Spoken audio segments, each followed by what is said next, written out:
आप लोग बहुत अच्छे से चीज़ों को देख रहे हैं, समझ रहे हैं और कोशिश कर रहे हैं बहुत अच्छा सीखने की। इसी तरह से आप लोग सीखते रहिए। मैं आपको एक-एक करके सारे कॉन्सेप्ट क्लियर करता रहूँगा। जैसे कि कल के वीडियो में मैंने आपको डिस्कस किया कि एक ब्रेकआउट फेलियर कब नहीं होगा, और आप ब्रेकआउट पे अगर क्लोजिंग पे बिलीव करते हैं, क्लोजिंग का समय देते हैं, टाइम देते हैं कैंडल को, तो फिर आपके लॉसेस की पॉसिबिलिटी ना के बराबर रह जाती है। इतनी ही ईमानदारी से मैं आगे भी आप लोगों के लिए कंटेंट लाता रहूँगा। जितना भी मैंने मार्केट से सीखा है, अभी तक जाना है और चीज़ों पे प्रॉफिटेबिलिटी लाई है, वो सारी चीज़ें मैं आप तक पहुंचाने की कोशिश करूंगा धीरे धीरे।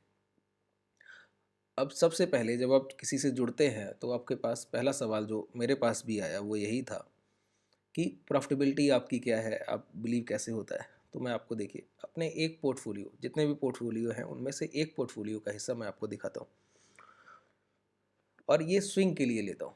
स्विंग का मतलब है कि अगर मुझे 35-40% within a year return आ गया तो मैं अपने पोर्टफोलियो से वो पैसा बाहर कर लूँगा, और ये एक स्मार्ट रिटर्न है। अगर आप म्यूचुअल फंड्स के CAGR देखेंगे, कंपाउंड एनुअल ग्रोथ रेट देखेंगे, तो आपको लगेगा कि 12 से 13%, 11-12% के आसपास रहती है।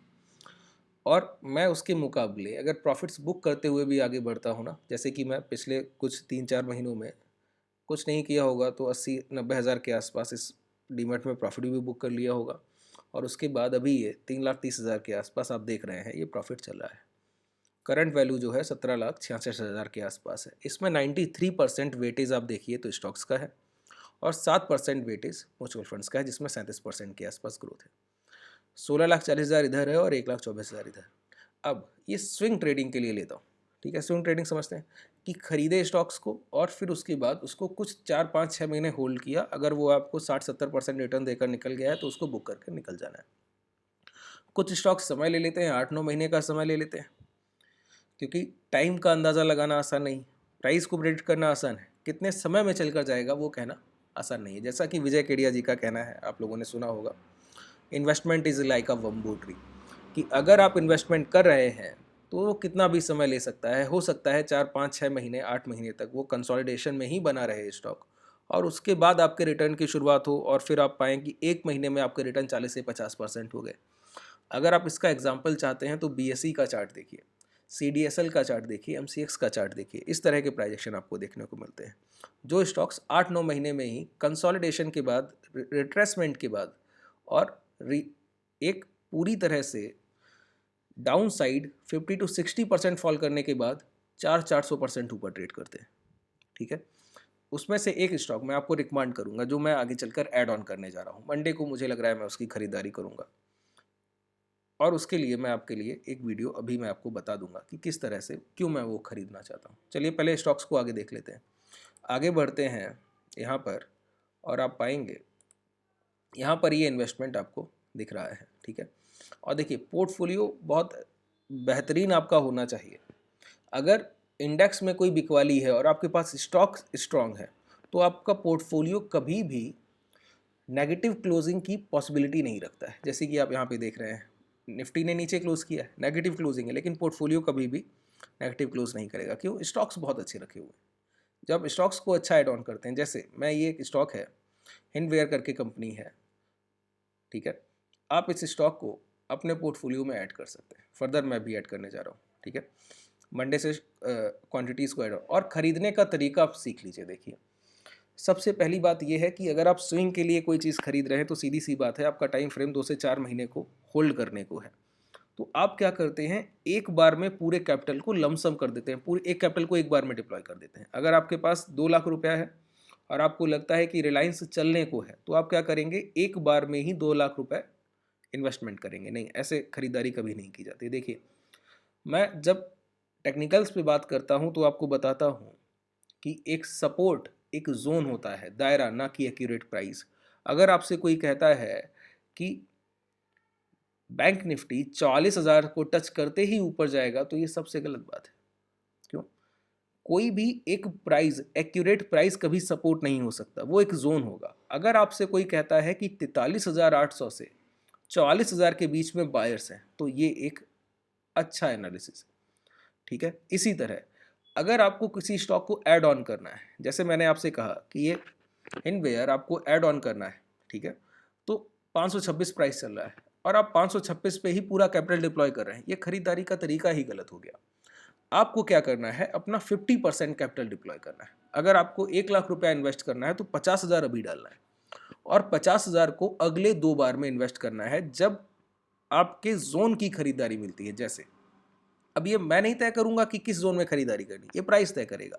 जैसे चार्ट्स को देखिए तो यहाँ पर ये वीकली टाइम फ्रेम पर आपको दिखाता है एक अच्छा रिटेस्ट। रिटेस्ट क्या होता है, जिन ट्रेडर्स से एक बार में खरीदारी छूटती है बाजार उनको दोबारा खरीदारी का मौका देता है। जैसे सोचिए कि कोई प्राइस 100 रुपये पर ट्रेड कर रहा था और वो गिरकर 80 तक आया और कुछ लोगों का मानना रहा, जो हाईली इन्वेस्टर हैं जिनके पास बहुत बड़ा अमाउंट है, उनका मानना है कि ये प्राइस अब 100 के ऊपर नहीं जाएगा। लेकिन उनका ये मानना गलत हुआ। इन्वेस्टर्स ने नीचे से बड़ी खरीदारी की और प्राइस 100 के ऊपर ट्रेड करने लगा। 100 के ऊपर ट्रेड किया तो भी उनको लगा कि ये ट्रैपिंग हो जाएगी, उन्होंने फिर भी खरीदारी नहीं की। प्राइस उसके बाद चलकर गया और 150-160 तक पहुंच गया। अब उनको समझ आया कि निचले स्तर पर इन्वेस्टिंग बहुत अच्छे से हुई है और एक्यूमुलेशन खूब हुआ है, तो ये स्टॉक 150-160 तक गया। अब हुआ क्या कि उनसे वो खरीदारी छूट गई। तो एक अच्छा इन्वेस्टर या अच्छा स्विंग ट्रेडर कभी भी ग्रीड में बाइंग नहीं करेगा, लालच की कोई भी खरीदारी नहीं करेगा। उससे अगर एक मौका छूट गया तो उसको पता है कि मार्केट दोबारा ज़रूर मौका देगा। जिन लोगों ने भी यहाँ पे पोजीशंस बनाई या यहाँ पर बनाई, वो पहली प्रॉफिट बुकिंग करेंगे तो प्राइस में एक पैनिक आएगा। उस पैनिक के बाद दोबारा एक खरीदारी का मौका मिलेगा और जिन लोगों से खरीदारी यहाँ पर छूटी थी वो सभी एक साथ एंट्री करेंगे उसी प्राइस। इसको कहते हैं रिटेस्ट। वही यहाँ पर देखने को मिला है। प्राइस गया और जाने के बाद दोबारा यहाँ पर टच किया 470 के आसपास और 526 तक। इस वीक आप इसमें मोमेंटम देख रहे हैं। अच्छा, इस मोमेंटम में मैंने कहा कि पहली खरीदारी आप अभी कर सकते हैं। आपने 1 लाख का इन्वेस्टमेंट प्लान किया है तो 526 जो भी आपको ओपन प्राइस मिलता है मंडे को, हाफ क्वांटिटी खरीद लीजिए। अब आपको इस लो तक खरीदारी करनी है, 460 तक। मतलब अगर प्राइस 500 पर आता है तो 25,000 और डाल दीजिए। अगर प्राइस उसके बाद 570 या 575 तक आता है तो बाकी का 25,000 अमाउंट और डाल दीजिए। अगर आपके पास 10 लाख है तो 5 लाख से पहली खरीदारी होनी चाहिए और 2.5 लाख से 2 बार उसको एवरेज करना है। इससे क्या होगा, जब भी प्राइस यहाँ पे कंसोलिडेशन के बाद चलने की शुरुआत करेगा तो आपका बाइंग प्राइस और आपका जो एवरेज बाइंग प्राइस है और स्टॉक के प्राइस में कभी भी जो डिफरेंस है वो 5 से 7% से ज़्यादा हो ही नहीं पाएगा। और मैं आपको बताऊं, जो अच्छे स्टॉक्स होते हैं वो आप पाएंगे कि इंट्राडे सेशन में वीकली 1 या 2 अपर सर्किट लगा देते हैं, मंथली 2 अपर सर्किट आसानी से लगा देते हैं। जैसे आप अच्छे प्राइस, IRB इंफ्रा का प्राइस एक्शन देखिए, अभी आपको 7-8% ऊपर दिखा है। मैं आपको बताऊं अगले 3-4 हफ्ते में देखेंगे तो आपको 2 से 3 बार इस तरह का प्राइजेक्शन IRB इंफ्रा में देखने को मिलेगा। JP पावर का प्राइजेक्शन देखिए, यस बैंक का प्राइजेक्शन। जो स्टॉक स्ट्रांग है वो लगातार एक विद इन अ वीक या विद इन अ 2 वीक आपको एक अपर सर्किट लगाते हुए दिखते रहते हैं। ठीक है, और वो मिड कैप या स्मॉल कैप कंपनीज होती हैं। तो इसी तरह का एक स्टॉक ये भी। तो जिस दिन आपके 5-7% माइनस में प्राइस चलता रहा और एक सेशन में वो रिकवरी करेगा, अगले सेशन में आपके 10-12% गेन होंगे। फिर अगले हफ्ते तक वो गेन आपके 20% तक हो जाते हैं। एक महीने में आप 25-26% तक प्रॉफिट लेकर निकल सकते हैं।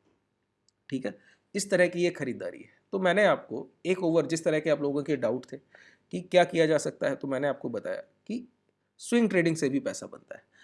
मेरी जो भी हैजिंग में अर्निंग्स होती है मैं उसको इन्वेस्टमेंट में, स्विंग ट्रेडिंग में इस्तेमाल करता हूँ और स्विंग ट्रेडिंग में जो अर्निंग्स होती हैं उनको मैं इन्वेस्टमेंट में इस्तेमाल करता हूँ। ठीक है, इसी तरह आप भी अपनी कैपिटल को अच्छे से प्लान कर सकते हैं कि आगे किस तरह से उसको डिप्लॉय करना है। शुभ रात्रि, धन्यवाद।